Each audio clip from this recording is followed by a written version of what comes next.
This might be the lamest whistleblower I have ever seen.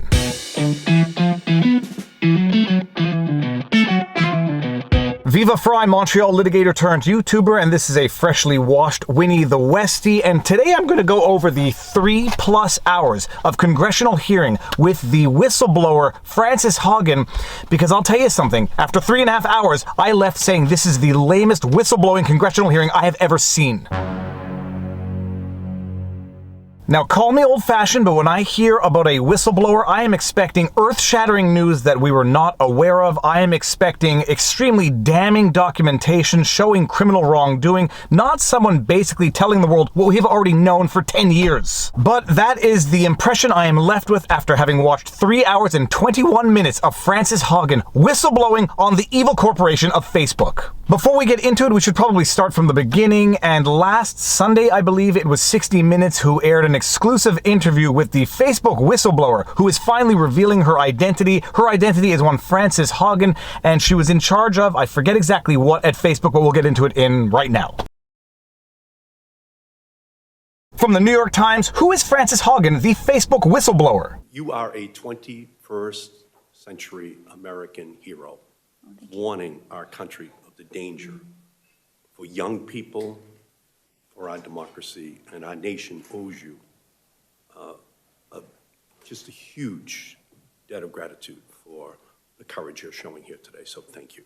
She left Facebook in May, but not before exfiltrating thousands of pages of internal research and documents. Those documents have formed the basis of a series of journal articles and a whistleblower complaint that she and her lawyers have filed with the Securities and Exchange Commission. Despite her seemingly adversarial position, Ms. Haugen has said she doesn't hate Facebook and just wants to improve it. And contrary to what one might expect with a traditional whistleblower, Frances Haugen has not provided all of the documentation she exfiltrated from Facebook to everybody. She has not provided that information to the FTC for the following reasons. Quote, "We can have social media that brings out the best in humanity," end quote, she said on her website. While she shared some of the company documents with members of Congress and the offices of at least 5 attorneys general, Ms. Haugen decided not to provide them to the Federal Trade Commission, which has filed an antitrust suit against Facebook. She has said she does not believe that antitrust enforcement is the way to solve the company's problems. A whistleblower who is deciding who to give the information to and already determining what is the best course of action. This is a very interesting whistleblower, but let's just hear the highlights from her interview with 60 Minutes. Former product manager Frances Haugen saying that Facebook placing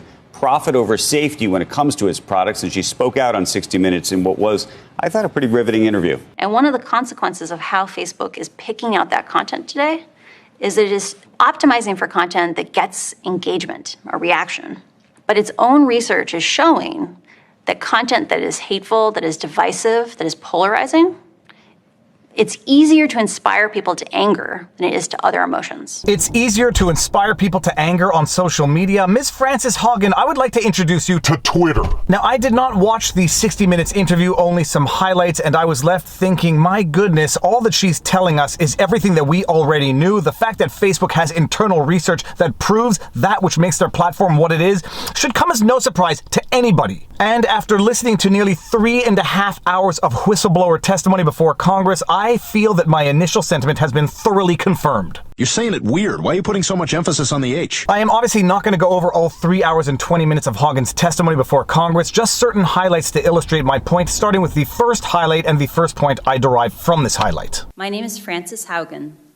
I used to work at Facebook. I joined Facebook because I think Facebook has the potential to bring out the best in us. But I'm here today because I believe Facebook's products harm children, stoke division, and weaken our democracy. The company's leadership knows how to make Facebook and Instagram safer, but won't make the necessary changes because they have put their astronomical profits before people. Congressional action is needed. They won't solve this crisis without your help. I have worked as a product manager at large tech companies since 2006, including Google, Pinterest, Yelp, and Facebook. Now, this might be a sign of my own bias, and I fully recognize that. I might be out of touch, and I have been told that. But when I hear that someone has worked at no less than 4 companies in 15 years, red flags start to go off with me as relates to that employee. I did hiring in the course of my life, and when someone came to me and said I worked at 4 law firms in 10 years, I immediately asked myself questions as to why this person could not remain stable at one law firm for any extended period of time. Now, I fully recognize that this may be entirely different in the context of the digital world, and maybe she had contracts contracts at each of these companies that expired and she moved on to another company. But when I hear that someone has worked at no less than 4 companies in 15 years, flags go off for right or for wrong. Let me know if you think I'm right or wrong In the comment section below. Now moving on to the substance or lack thereof of the whistleblower testimony. How do they know which kids to target?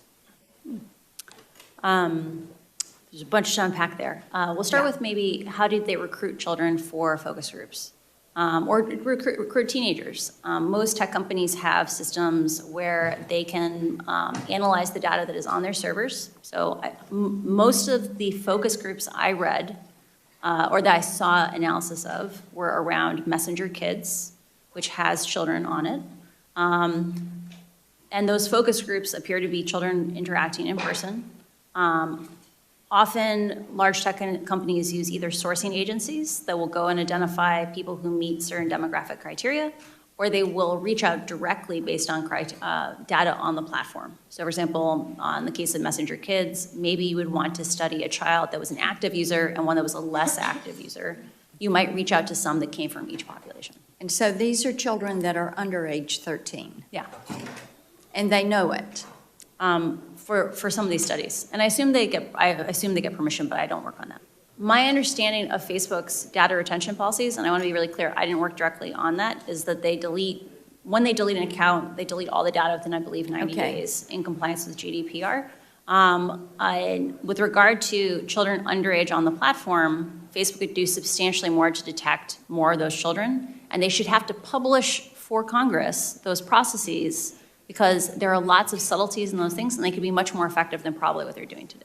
The first thing that should be striking to everyone is that Frances Haugen repeatedly states that she doesn't actually have much first-hand knowledge of the information that she is relaying to Congress, the information that she is disclosing. Apparently, she did not work on the teams at issue, and what she is relaying is basically information that everyone seemingly already knew. And the framing of the issue, they're always talking about not having done enough to censor or remove misinformation, and when you see how it gets politicized by Klobuchar, You know exactly what is going on here. throughout the course of her testimony, Frances Haugen repeatedly references the risks that Facebook poses to destabilizing democracies, and although she seems to be referring to the situation in Myanmar and Ethiopia, for example, if you read between the lines, it's quite clear what she is actually getting at, and if you had any lingering doubts, Klobuchar removes any of those lingering doubts. Last thing I'll ask is we've seen this same kind of content in the political world. You brought up other countries and what's been happening there. On 60 Minutes, you said that Facebook implemented safeguards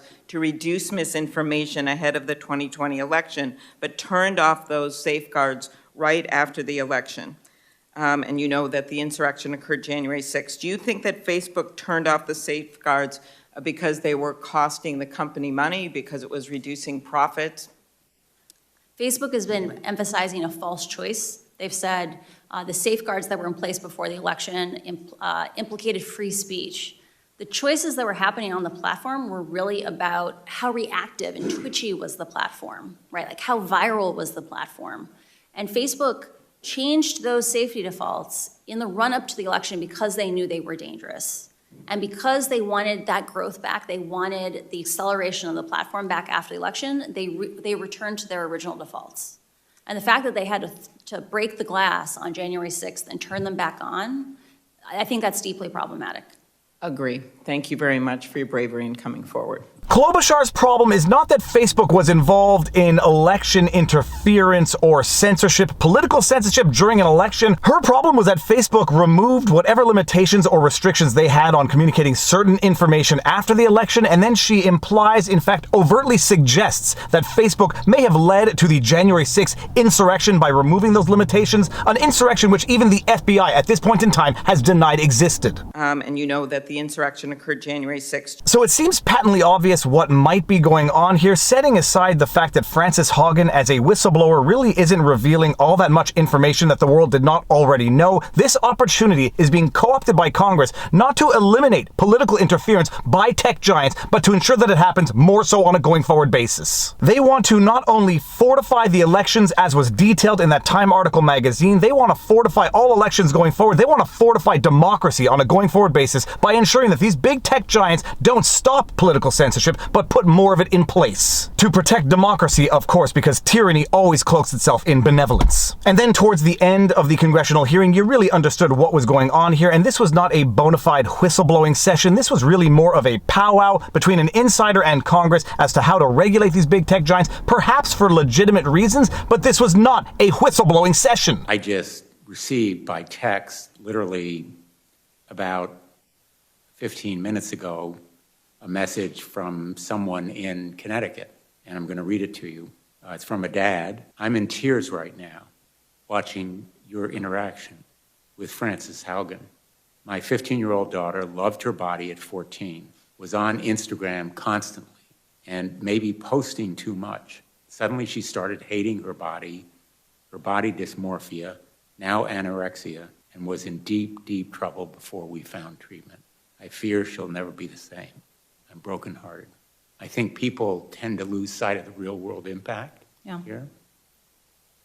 And I think that's the reason that you're here. We did not learn anything new here. We did not see any earth-shattering documents of criminal wrongdoing. We basically just got confirmation as to what we knew was already the situation, not just with Facebook, but with all of social media. It is no earth-shattering revelation that these social media platforms are geared in a way to trigger those responses to keep eyeballs on the platform for full ad revenue. So after having watched all of Frances Haugen's whistleblower testimony, I was left with the impression that this was not in fact a bona fide whistleblowing session. This was really big tech just calling Congress to regulate itself for its own benefit. And there I go. I've gotten myself so worked up I'm actually sweating, which is probably a good time to end this vlog, but let me know in the comment section below what you think of this situation, what you think of the hearing if you watched it, and if you think this is in fact a bona fide whistleblower, or if this is just damage control, a begging from big tech to Congress to regulate itself for both of their benefits. But more important than that, if you like my videos, you like my content, please be sure to drop a comment in the comment section below because it feeds the algorithm. You know, that angry algorithm that tries to keep everyone engaged to promote more advertising on the platform? If you want to support the channel, all these support links are in the pinned comment. Robert Barnes and I do weekly streams every Sunday. We do weekly streams with a guest every Wednesday called The Sidebar. If you want to find us and support us on Locals, where supporters get tons of exclusive content, you can find us at vivabarneslaw.locals.com. All of my content is also on Rumble, so you can find it there. But more important than any of that, take care of yourselves, check in on friends and family, make sure everyone around you is doing well, and now you know your vlog. Peace out. Booyah!